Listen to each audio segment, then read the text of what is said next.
Coming up on QNN, a man pushed to his death off a subway platform in New York City. 17-year-old saves the life of a dying infant in a Tennessee Walmart, and the annual Florida Chalk Festival wrapped up this weekend. The news starts now. Hello and welcome to QNN. I'm Taylor Populars.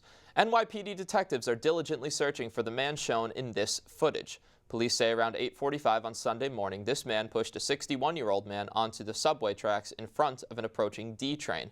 The victim's wife, shown here, was taken by ambulance to be checked out.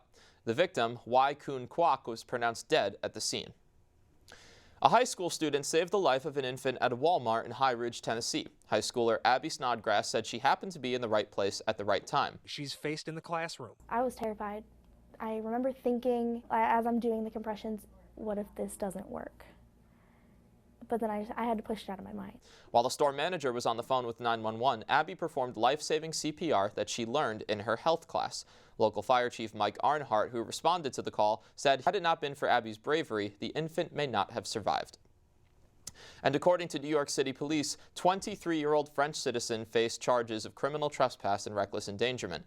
Jonathan Soud climbed over a 4-foot fence before climbing about 20 feet up on a cable on the northern side of the Brooklyn Bridge.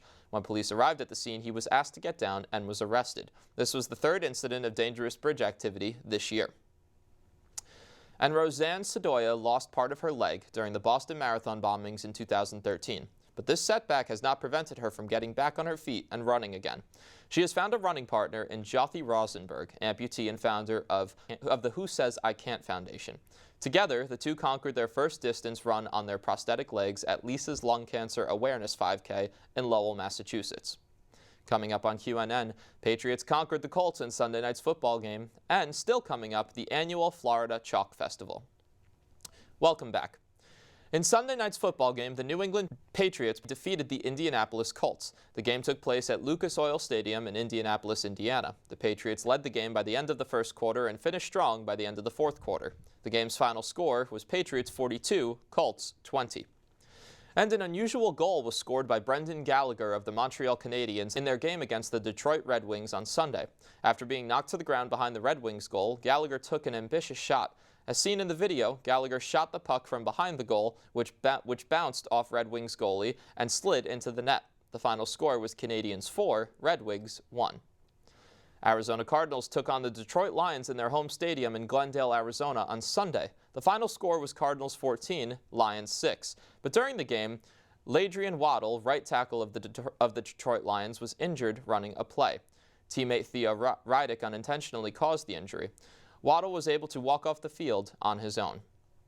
And coming up on QNN, after a year of waiting, the annual Chalk Festival made an appearance in its new location, Sarasota County, Florida.